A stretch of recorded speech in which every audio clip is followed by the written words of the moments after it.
नमस्कार। ब्रह्मांड की गहराइयों से आई एक नई वैज्ञानिक खोज ने जीवन की शुरुआत को लेकर हमारी समझ को एक नया मोड़ दे दिया है।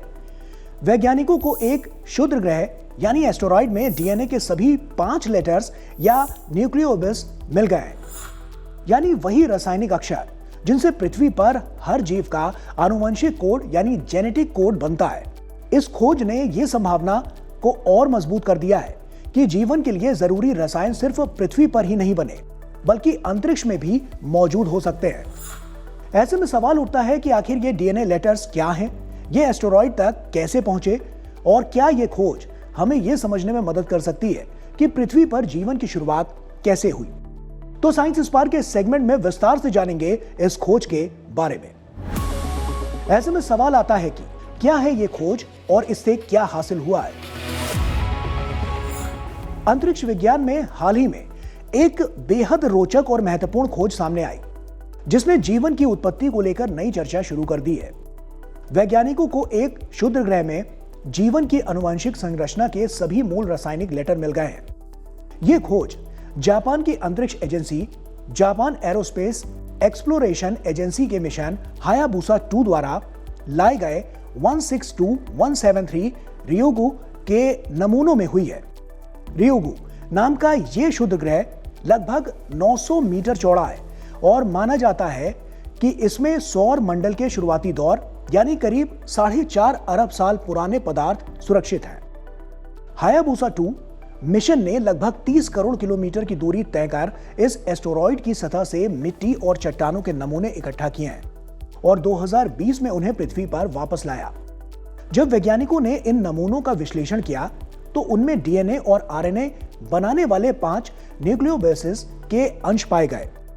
यही 5 रासायनिक इकाइयां मिलकर पृथ्वी पर मौजूद हर जीवित प्राणी की आनुवंशिक जानकारी का आधार बनाती हैं। इस खोज का सबसे बड़ा महत्व यह है कि इससे संकेत मिलता है कि जीवन के लिए जरूरी रासायनिक तत्व केवल पृथ्वी पर ही नहीं बने बल्कि वे अंतरिक्ष में भी मौजूद हो सकते हैं और अरबों साल पहले एस्टेरॉइड के जरिए पृथ्वी तक पहुंचे होंगे। इससे वैज्ञानिकों को यह समझने में मदद मिलती है कि पृथ्वी पर जीवन की शुरुआत किन परिस्थितियों में हुई होगी और यह संभावना भी मजबूत होती है कि ब्रह्मांड के अन्य ग्रहों या चंद्रमाओं पर भी जीवन की शुरुआती रासायनिक तत्व भी मौजूद हो सकते हैं। डीएनए के ये लेटर्स क्या होते हैं और ये एस्टेरॉइड में कैसे मिले?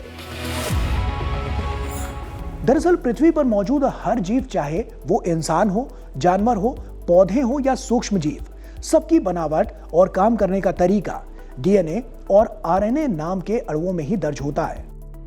इन अणुओं की भाषा सिर्फ 5 रासायनिक अक्षरों से बनती है।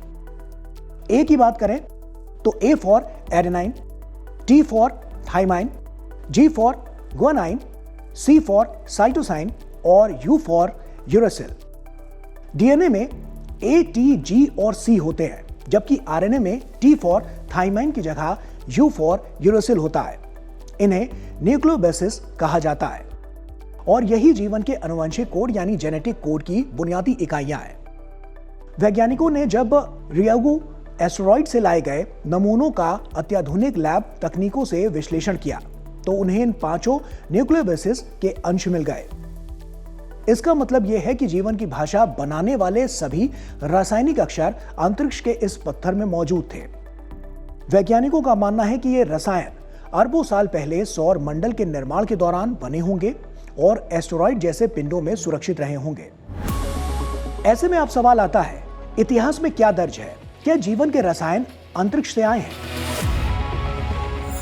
पृथ्वी की उम्र लगभग 4.5 अरब साल मानी जाती है और वैज्ञानिकों के अनुसार लगभग 3.5 से 4 अरब साल पहले पृथ्वी पर सबसे पहले सूक्ष्म जीवन यानी माइक्रोब्स का जन्म हुआ था। लेकिन इतने जटिल जैविक अणु अचानक कैसे बने, यह हमेशा से एक रहस्य रहा है। कई वैज्ञानिक ये मानते हैं कि शुरुआती पृथ्वी पर लगातार उल्कापिंड यानी कि मीटोराइट और एस्टेरॉइड गिरते थे और वे अपने साथ अमीनो एसिड, न्यूक्लियोबेसिस और अन्य जैविक अणु लेकर आते थे। इसी सिद्धांत को पेंसपर्मिया सिद्धांत कहा जाता है, जिसके अनुसार जीवन के बीज अंतरिक्ष में बन सकते हैं और ग्रहों तक पहुंच सकते हैं। रियोगु एस्टेरॉइड में डीएनए के सभी 5 अक्षरों का मिलना इस सिद्धांत को और मजबूत बनाता है। इससे यह संकेत मिलता है कि जीवन के लिए जरूरी रसायन सौर मंडल में कई जगह ये मौजूद हो सकते हैं। हायाबुसा 2 मिशन ने रियोगो एस्टेरॉयड पर क्या पाया? जापान की अंतरिक्ष एजेंसी जैक्सा ने 2014 में हायाबुसा 2 मिशन लॉन्च किया था, जिसका लक्ष्य था रियोगो एस्टेरॉयड से नमूने लाना।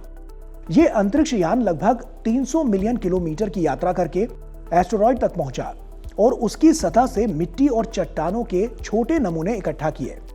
2020 में जब यह कैप्सूल पृथ्वी पर वापस आया और वैज्ञानिकों ने इन नमूनों को अत्यंत साफ लैब वातावरण में अध्ययन किया। रियोगो करीब 900 मीटर चौड़ा कार्बन समृद्ध एस्टेरॉयड है और माना जाता है कि इसमें सौर मंडल के शुरुआती समय के रसायन सुरक्षित हैं। यही वजह है कि इन नमूनों का अध्ययन वैज्ञानिकों को अरबों साल पुराने अंतरिक्षीय रसायन को समझने का मौका देता है। इस खोज को लेकर वैज्ञानिकों का क्या मानना है? इस खोज को लेकर वैज्ञानिकों का मानना है कि यह खोज वैज्ञानिकों को यह समझने में मदद कर सकती है कि जीवन के मूलभूत रसायन पूरे सौर मंडल में मौजूद हो सकते हैं। अगर न्यूक्लियोबेसिस जैसे जटिल अणु एस्टेरॉयड में बन सकते हैं, तो यह संभव है कि अन्य ग्रहों या चंद्रमाओं पर भी जीवन की बीज वहां पर मौजूद हो। और इसी वजह से वैज्ञानिक अब मंगल ग्रह, यूरोपा और एनसेलाडस जैसे बर्फीले चंद्रमाओं पर भी जीवन की संभावना तलाशने के लिए नए मिशन भेज रहे हैं। उदाहरण के तौर पर ओसिरिस REX मिशन द्वारा लाए गए 101955 बेन्नु के नमूनों का भी अध्ययन किया जा रहा है। इन अध्ययनों से यह समझने में मदद मिल सकती है कि जीवन की रासायनिक शुरुआत ब्रह्मांड में कितनी सामान्य है। तो कुल मिलाकर देखें तो रियोगो एस्टेरॉयड में DNA के सभी 5 लेटर्स का मिलना सिर्फ एक वैज्ञानिक खोज नहीं, बल्कि जीवन की उत्पत्ति के रहस्य की एक बड़ी कड़ी है। इससे यह संकेत मिलता है कि जीवन के लिए जरूरी रसायन शायद पूरे सौर मंडल में फैले हुए हैं। यह खोज हमें न सिर्फ हमारे अतीत की कहानी को समझने में मदद करती है, बल्कि यह उम्मीद भी जगाती है कि ब्रह्मांड में कहीं और भी जीवन मौजूद हो सकता है। यानी यह खोज हमें बताती है कि जीवन की तलाश अभी खत्म नहीं हुई है, बल्कि असल में यह खोज हमें अंतरिक्ष में जीवन की संभावनाओं को समझने की एक नई शुरुआत दे रही है।